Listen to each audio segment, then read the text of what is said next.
Your story matters, don't let it fade. When everything changed, you were made.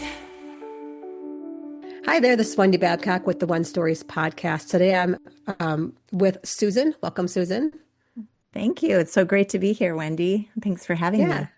of course. And you and I met this past February at another conference, and it's been great to get to reconnect with you ever since that conference and stay in connection. Now have you do your one story. So for the audience, do you want to just go ahead and introduce yourself and tell everyone who you are and what you do? Wonderful. Well, I'm Susan LePlae Miller. I am a strategic partnerships leader and women's health catalyst and advocate. My background was in supply chain, product, and partnership management. And really, what I learned through all of that was that people matter and that elevating what other people can do along with what you do really can make a difference together because every person has value. And so I have my own LLC. I'm a speaker, author, and consultant. Awesome. So you said something interesting. Usually people wouldn't connect like supply chain and women's health. As far as those two things, they seem like very different, but as you said, it's about people matter. So is that the basis around then your business? Is it just about people? It is. And why I named it Pieces of I is because every person, place, and experience changes you and impacts things, right? So why it's started in supply chain is because in supply chain, you rely on your suppliers when you're a buyer, and you rely on your team at your office. So it might be the people on the receiving dock bringing the package in, the person building the product on the manufacturing floor, to the person shipping it out, to the sales team, to the executive. So it's not just about one person. And when you succeed, it's because of everyone. It's not just one glory person. It's the team that made the difference. And so starting in supply chain, I really was, deeply embedded in that type of business. And I learned that when you really respect everybody's contributions, what a difference it makes in the whole. Yeah, that's a great way to look at it. And I think sometimes we forget how much we are dependent on each other, whether it's in a business or in life. Even, you talk a little bit about women's health, like that's kind of a supply chain thing too with people. But going from your doctors, whether you're going to holistic care and making sure that everyone's doing their part to make everything run smoothly. Oh, absolutely. And in women's health, I really want people for your own self-advocacy, is to recognize your team. And your team consists of, it's you, your family, it's your doctors, the nurses, the person who's helping you when you come into the office online. And it's, if something goes, if you have a health issue, that team extends. And it's other people who may be, ill, or it could be your caregivers or your neighbors. So supply chain, I think, really works, and the whole concept of pieces of I works really well in the health space because Yeah, you really. recognize the team. It really does. And I know there's a word that you identify with that's really important in your life, and that's values. And I think that fits into place with everything you've done too. So can you talk a little bit about why values are so important to you? So, what I talked about in my story is that, what I recognized after all of this time is that every time I had a challenge or when I felt really terrible, it was when I was out of alignment with myself. I either didn't know my value or I wasn't staying true to my own values. And so when I recognized that, it became my mantra: know your value, live your values. And when the pandemic happened, I really focused in on that and started building my community around values. What mattered to me? And I started listening to that inner voice of like, what matters and why? And in that, I recognized my own core values of authenticity, compassion, and respect. And whenever those were out, I can be around people who are not kind. I prefer not to, but I can be there. But if they don't have respect for another person, I really have a hard time working in that environment. And so I've learned that these values really are the pillars that help you succeed and stay happy when you're in Yeah. alignment with your own core instincts and self.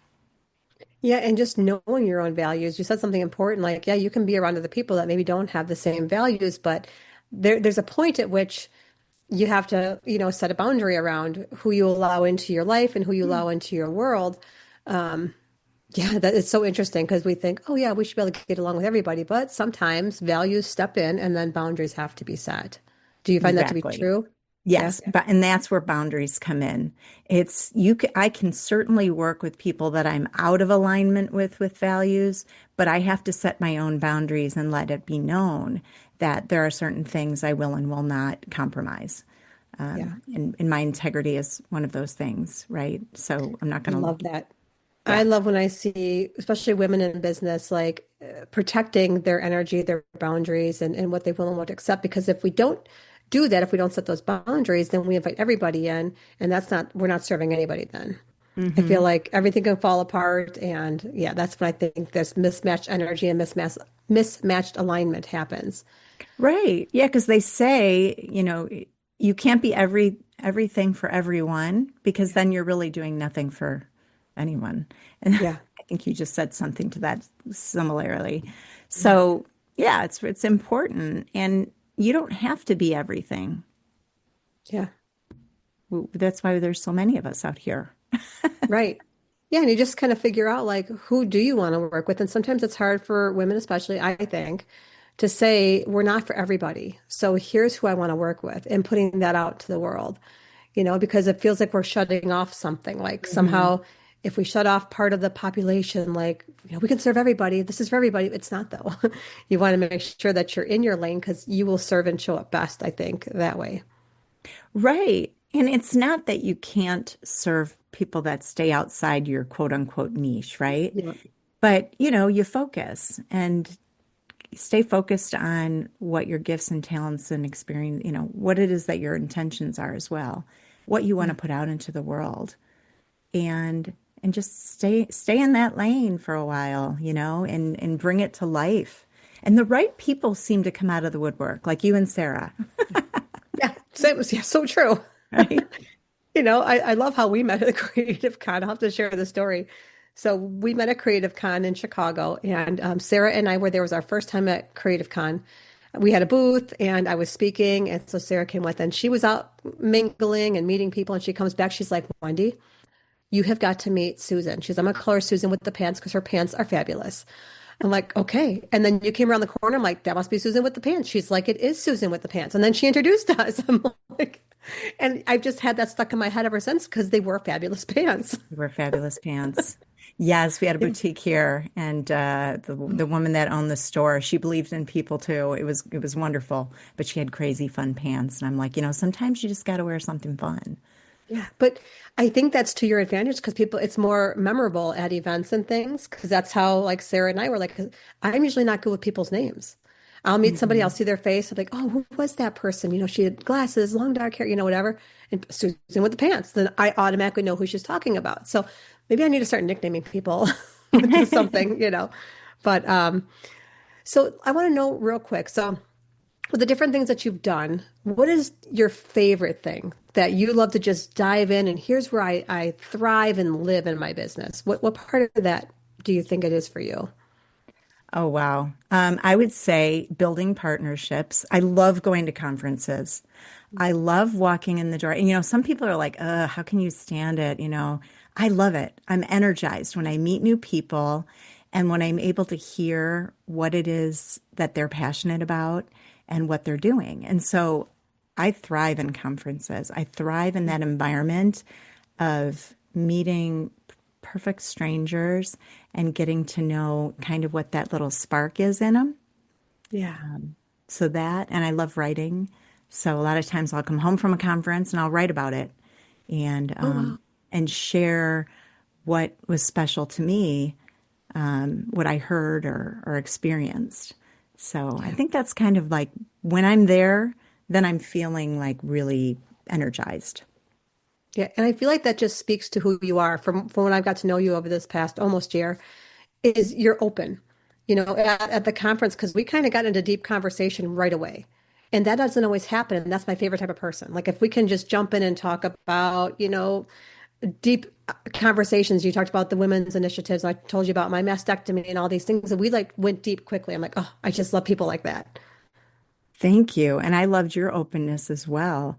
I find, especially, I say in the second half of life, I just, I mean, let's just be who we are. Yeah. And it's, some days, like if you're having a bad day, like it's okay. Say Yeah. you're having a bad day. And maybe a lot of times, the times that I've said I'm having a bad day to somebody and just kind of talked through it for 3 minutes, the next thing you know, I'm like smiling and laughing and, because we're being real, Yeah. and talking about real things that matter. And, when I was talking to you about the Women's Health Initiative, and then you shared your story, how impactful and how real is that? Yeah. And it takes a person on both sides, I think, to be open to sharing and knowing that it feels safe to share to somebody because you were open as well. Like you just kind of get, I think energy speaks to before we even enter the room sometimes, what we bring into a space. Um, yeah. So who do you like to work with? Like who is your ideal client and who would you love to show up in your world in this next year? My ideal client is a purpose-driven leader, right? It's somebody who's working with they want to do good in the world. They want to, a lot of times they know why they want to do something and they're really passionate about it, but they don't always know how to get there. Because I'm really good with how. And I'm really energized by other people's challenges. So when somebody's telling me their passion and I'm like, I'm getting all pumped up with them and I want to believe with them, right? And tell me and I believe. And then the next thing you know, my mind starts working on how. Well, you could do this, you could do this, you could do this. And brainstorming with purpose-driven leaders to develop solutions. Like I said, my background's in supply chain and product management as well as partnership management. So what partners can we bring on board? You don't have to hire everything. You don't have to do everything. You create a partnership ecosystem that works all around it. And that would be the ideal for me. I also love speaking about, you know, empowerment. I love speaking about this know your value, live your values, and how that applies to business and how to activate your values in your business to actually succeed and Wow. bring your own team on board in the best way. So Yeah. And I love that you want to speak, especially to these leadership teams, because I feel like you bring a lot to the table. I would love to see like your strengths evaluation of all the different strengths that you have because of your history and your experience. I mean, that speaks volumes. So for a leader to bring you in, whether you're speaking at that capacity or consulting or how you work with your clients, I feel like you bring a lot to the table for them. And especially as a problem solver, right? That how piece that people sometimes are disconnected. mm, It's like I like to explain it like when we look at a maze, like when we were kids, and you have to take your pencil and like they give you the start and then they give you the end, and we have to find our way. You can kind of see what direction to go, but I think sometimes leaders only have the start and they can't see where they come out the other end, mhm, and that's where you come in. You can at mhm. least point them in the direction. You may not have the absolute, but you can point them in the direction. This is how you might get there. And energize their own belief because I Yeah. think sometimes leaders get frustrated, right? They see what they want to, they know what they want to do and why they want to do it, but they just can't sometimes get it to move to the next level. Yeah. And you can kind of lose faith. And I love to stoke that belief. And I love to see it. Like literally, I see that person start sparkling in front of me just by doing a little brainstorming. And, what are some of the things we could do and how we can make change immediately. Yeah. And partnerships is a great way to change your business and expand. Yeah. And speaking of sparkling in front of people, I feel like you did that with your one story, when you got on stage and told that, and I know it was a journey for you to write your one story. And, so where you started to what actually came out on stage was very different. So tell me what that process was like for you. Yeah, that was a very interesting experience. And I loved the cohort. I mean, the cohort of people we had was great. Yeah. But for me, looking at it, the very first meeting, I think you said, kind of go back in your life and look at these change moments. And so I literally sat down that weekend and I wrote down from the age of like 5 years old on, and I kind of started marking these major change points in my life. And I even made some phone calls and texted a few of my siblings and like, when did this happen? And when did this happen? The guidance that you gave of like, because yes, we have a lot of those moments. We have a lot of Yeah. change points.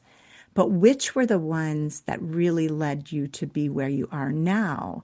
And that's where anchored on those two experiences in 2001 and 2019, because they were both work related and they were opposite in a way. They were very opposite in a lot of ways. But what came out of it, it was, better together even within yourself, right?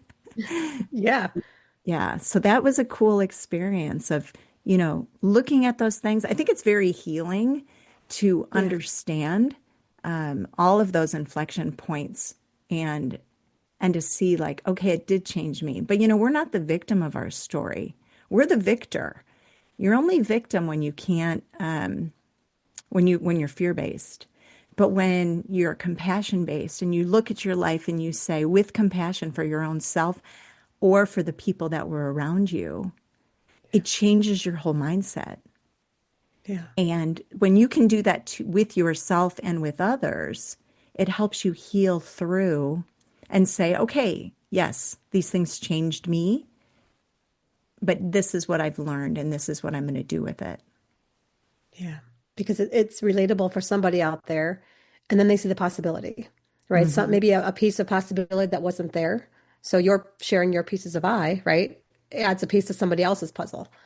So Right. I love how that all came to fruition for you because it did turn out to be a beautiful story. And yeah, I loved watching the premiere, when it came out for everyone else. I always get really excited, even though I've seen it, I saw the process. It's watching it during that premiere for me.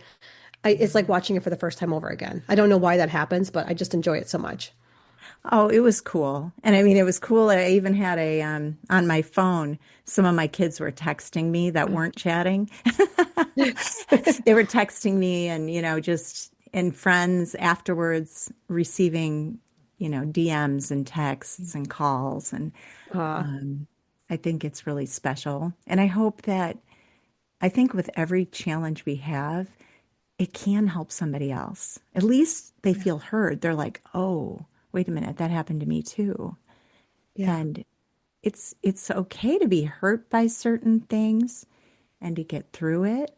But when we share it, it it it emboldens us. yeah, very much so. Well, thank you so much for hopping on the podcast and talking with me. Next, everyone's going to get to hear your one story, and then after that, they'll hear your theme song. That this cohort that went through where it was gifted a theme song. So I'm excited to share that with everyone. But thank you again so much, Susan. Well, thank you. And for everyone out there, Wendy is like a genius songwriter. So Oh, this was a real honor for me to have her write this song for me. Thank you for thank the you whole again. I appreciate experience. that. Thank you. Your story matters, don't let it fade. When everything changed, you were made. Everything changed. It was a Tuesday morning in November 2019. I was sitting in my dark home office with a cup of black coffee in my hand because it was really early, and I had just survived another terrible Monday. The house was absolutely silent. As the youngest of six and mother of four, silence was rare. But our youngest had just went out to college. We had done it. Our two oldest had graduated college and were working, and our two youngest were in college. I was supposed to be feeling accomplished, but instead, I felt depleted, a little bit lost, uncertain. But on that morning, decided to do something small and brave as I published my first article on LinkedIn, a professional platform, right? The thing is I was not a writer. I never studied it. I never considered myself a writer. I was just a regular person trying to find my way back in the world. Only at this time, I was absolutely miserable. I had this glimmer of hope, though, because I remembered that it wasn't always this way. So let me take you back 18 years. And this is another Tuesday that I think most people know the date. It was September 11th, 2001. I was driving into work with my 3 out of 4 of my kids in the back seat of my car, and my oldest had just started kindergarten. We'd pulled up to the light. I was sitting at the stoplight, and my husband called on the cell phone, and he said, "Turn on the radio. Something terrible has happened." When I arrived at work to drop my kids off on the daycare, which was on the first floor of the building, surrounded by windows, I found I couldn't leave. I mean, if planes are flying into buildings, could a car come crashing through these windows? Flashing into, did I say buildings? That's what I meant. Buildings. I don't want something crashing into a window. And I'm standing there in the toddler room, and I just couldn't leave. And I watched my daughter standing there painting with her little buddy, Jason.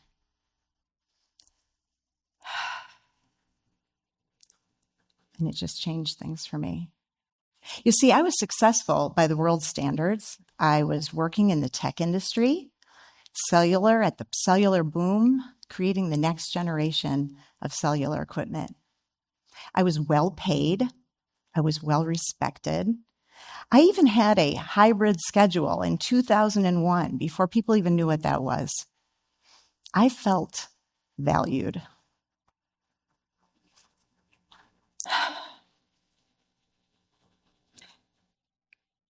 So I had to go home and I had to make some decisions, right? I'm not an emotional decision maker, so I made my pros and cons list, talked to my mom, talked to my husband, and we decided we were going to chart a new course for our children. This was not an easy decision. As I said, I'm the youngest of 6. I have 4 older brothers, a sister, 4 boys, and then me. So basically like raised by wolves. I had a good spiral, good with the free throws, fiercely independent. And this independence is what got me through every childhood challenge from the age of 6 on. And it also was that scrappiness and independence that gave me the grit and resilience to work at this multi-billion-dollar company with mostly men and make an impact. This was my identity. Strength, security, but I was also a mother. And I knew that this vision would have to change a little bit. This was not an easy decision.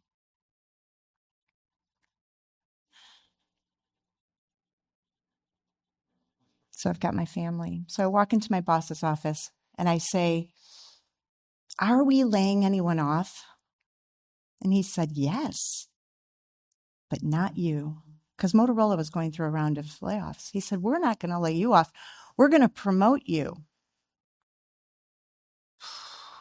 For a half a second, I was tempted. But then I remembered the daycare windows, watching my daughter paint and having the conversation with my husband.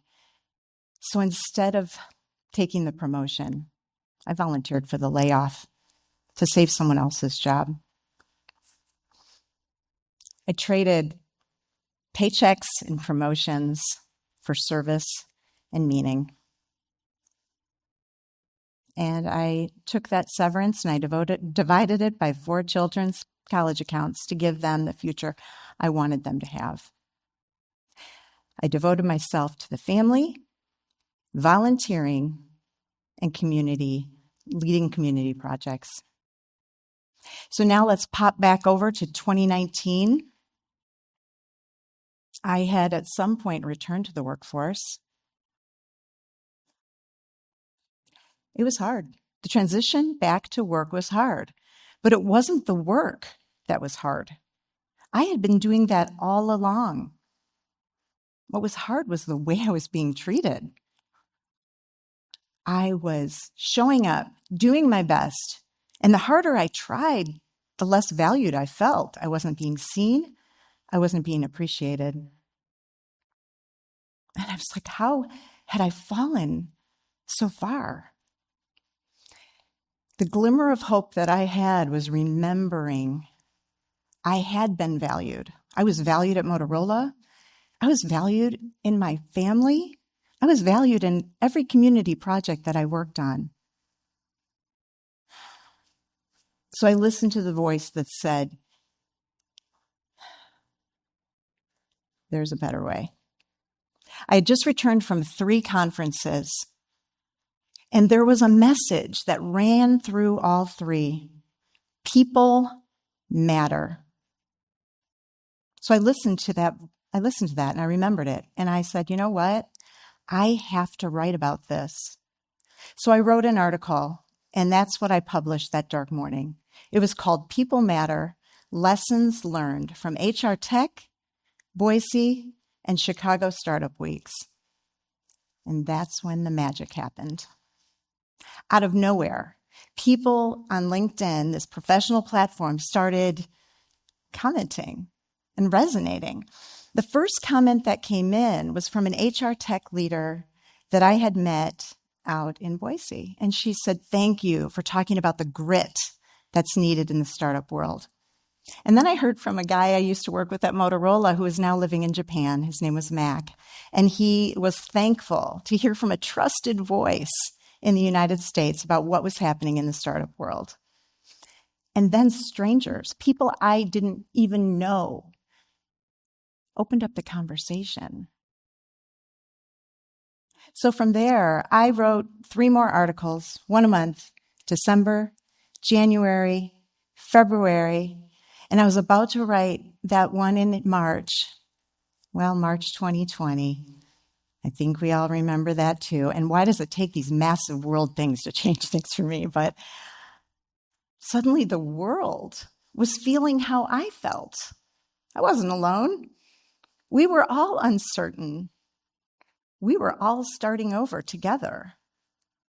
2 days after being let go from my job, I'm walking around the lake and I hear the voice. And the voice says, there are vulnerable people who are lonely and cut off from their family and friends. I want you to teach one.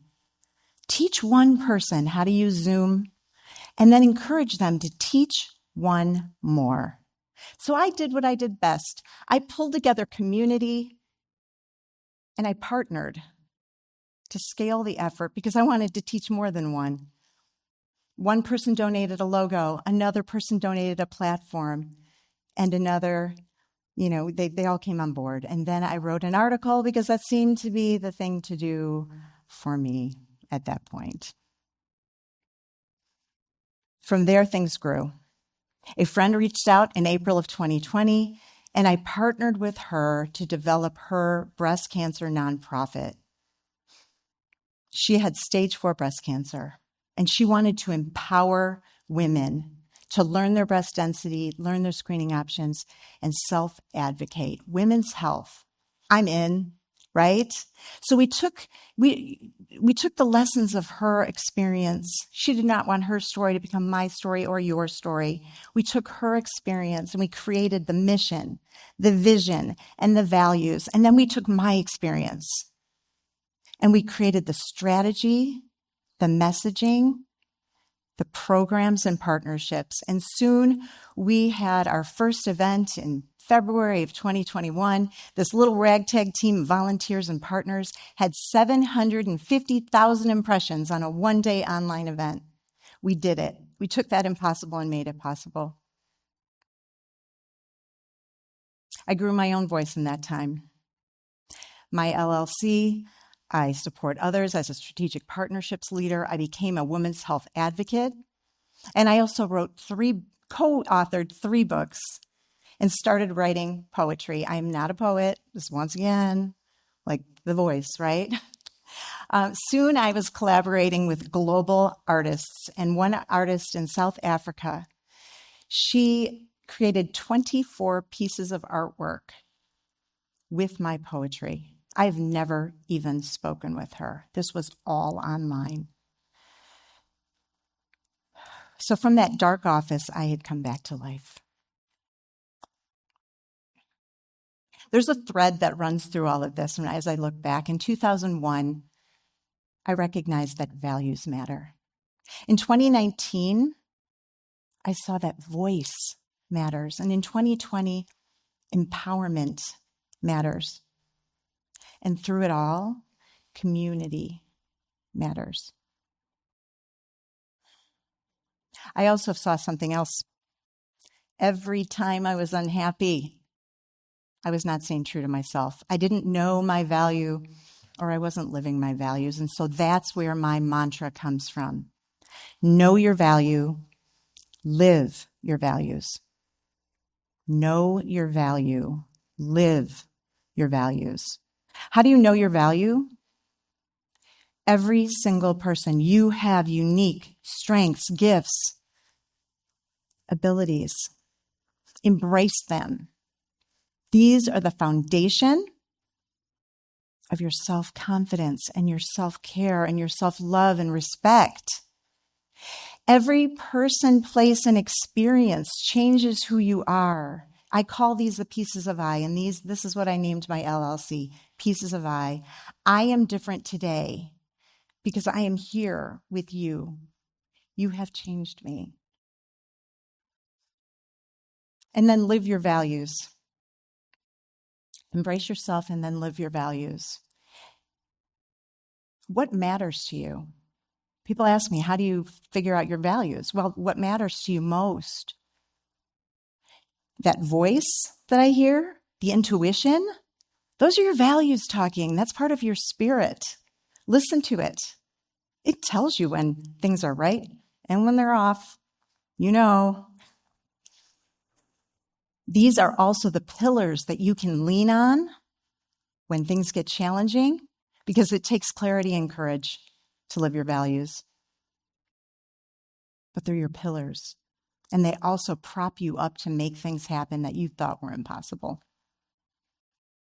One of my favorite collaborations has been with the World Values Day Committee and with U.S. Values Alliance, where we have co-created workshops and tools to help individuals and companies bring their dreams to life. So last year, it's every third Thursday of October, World Values Day, save the date. But we co-created a workshop last year called Activate Your Values. And we had people come in from 5 different countries, and everyone came in with a goal that they wanted to achieve. And then we helped them align the values, help them select what would help them bring their dream to life, to help them believe that they could make it happen. The comments that came back were amazing. I mean, just seeing their faces and having them say, thank you for encouraging me to do what matters most and to think about what matters most. Everyone deserves to be seen, heard, understood, and equipped with the tools to bring your dreams to life. Because when you bring your dreams to life, and I combine them with mine, we're better together. In this time, it's not just setbacks and comebacks. This is also about a mindset shift. I call this the A4 mindset: awareness, acknowledgement, acceptance, and action. Let's start with awareness. Awareness. You really need to notice what's happening. This opens the door to change. So when I'm standing in that daycare, I had to notice and not just ignore it. Acknowledgement. What is really happening? Sometimes the truth, sometimes it hurts, but you have to acknowledge it. You have to name it to tame it. You have to recognize that it's there, because you cannot go to action if you don't recognize that there's something that needs to change. And then what a lot of people get tripped up on is acceptance. It may be hard, but you got to look at the good, the bad, the ugly, the uncertain, and then you got to look at the lens of without judgment. And that's how you open the door to change. And then, of course, there's action. Because the only way to create change is through action. So as I close out, one more conference I went to recently, between day 1 and day 2, I pulled out a note card and I wrote with a black Sharpie, what can I do? And I recognized that through every challenge in my life, I had asked that question. And when I wrote that first article, it changed the way I saw myself. You see, I can be a writer. I can be a poet. I can work with companies small and large. I can help women self-advocate for their health and help them to believe. I can help purpose-driven leaders. I can help individuals to recognize that they have value too. So I leave this question with you. What can you do? What dream can you bring to life and bring your values to help you amplify and elevate it? Because when you know your value and live your values, you not only change your own life, but it ripples out and creates a collective change. Let's do this together. We can do it. Together, you and I can change the world. Thank you.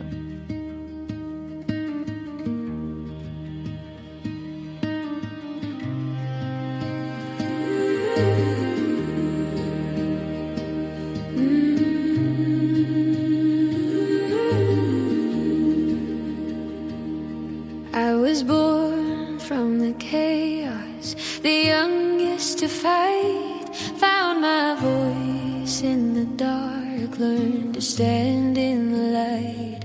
Through the noise of the world, I began to see every wound was a window shining back to me.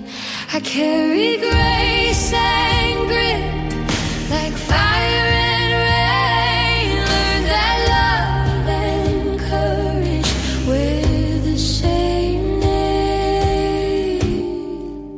Fragments of silver, stories untold, dancing in light where the shadows unfold. I'm not who I was, I'm all that I've tried.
You're the pieces of